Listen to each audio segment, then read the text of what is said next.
Welcome everyone to my channel. In this video I'll be showing you how I made orange coconut banana bread.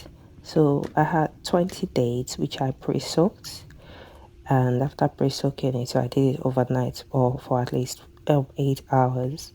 I counted out 20, chopped them, set them aside, and I took out about a quarter cup of the date juice, added it into the dates, melted 75 grams of butter, chop and mash 3 medium-sized ripe banana.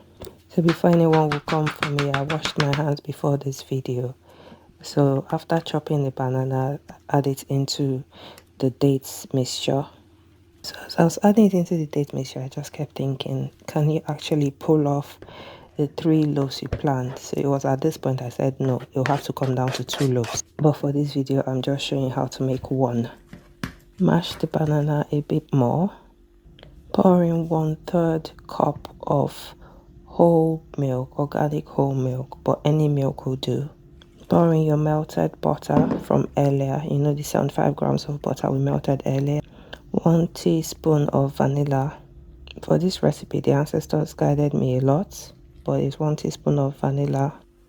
Then juice half a regular sized orange. I'll link the juicer. I'll try and link the juicer I used in the video in the description.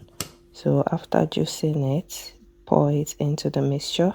Stir the mixture together to combine, but it doesn't need to be uniform in terms of like the consistency. Just stir everything together and then set your oven for 200 degrees. And see, at this point of the video I was struggling to sort out the 200 degrees on the oven, but yeah, 200 degrees on the oven, and set the timer for 45 minutes.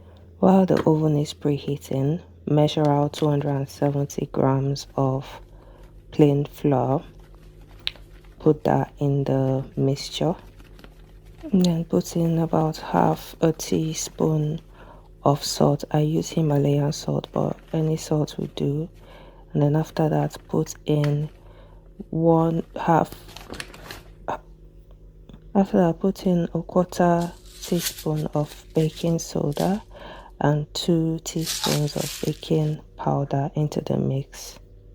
After I've put in the baking soda and baking powder, get ground cinnamon, and then put in 2 teaspoons worth of ground cinnamon into the mix.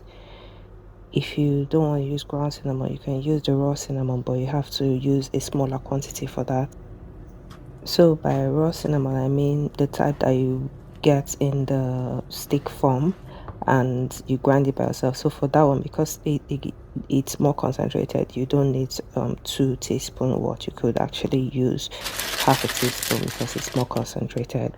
2 teaspoons of grated coconut or desiccated coconut. Stir everything together and get an oven tray or a bread pan. Line it with parchment paper and pour the mixture in. And then after that, I didn't record this part, but I put in the zest of an orange into the mix. I didn't record this part. Level out the mixture. You could bang it on the counter.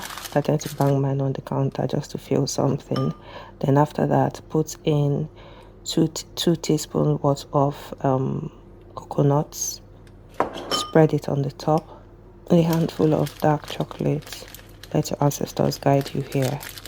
At this point, your oven should have preheated to 200 degrees Celsius. So pop it in for the first, I would say, 25 minutes. And after 25 minutes, drop the temperature to 160 degrees Celsius. Actually, 165 degrees Celsius. And then let that cook through. And you check how quickly a toothpick comes out. If it comes out clean, then your bread is good to go. And that's it. You've made orange, chocolate, coconut, banana bread that has no sugar and has no eggs. Thank you for watching. Do like, subscribe, and I'll see you when I see you. Bye.